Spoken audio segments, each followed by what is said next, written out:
এই মুহূর্তে পেট্রোল পাম্পে দাঁড়িয়ে আছি, দেখতে পাচ্ছেন। আর পেট্রোলের প্রাইসটা দেখুন, এখানে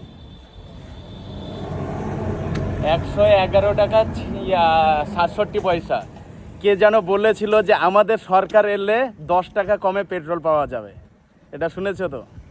তো আমার এখন বিনতির নিবেদন আমাদের নতুন মুখ্যমন্ত্রীর কাছে, যে পুরাতন মুখ্যমন্ত্রী তো ছিল, তখন কি বলেছিল 10 টাকা, ও 10 টাকা বেশিতে পেট্রোল বিক্রি করছে, আর এখন 10 টাকা কমে পাবো। তা বাদ দিয়ে আমাদের বাড়তে লেগেছে পেট্রোলের দামটা। দেখে নিন, 10 টাকা কমান মুখ্যমন্ত্রী সাহেব, এবার পেট্রোলের দামটা কমান। এটা তো প্রভাব পড়ছে সাধারণ মানুষের উপর, তাই তো? তাই পড়ছে না?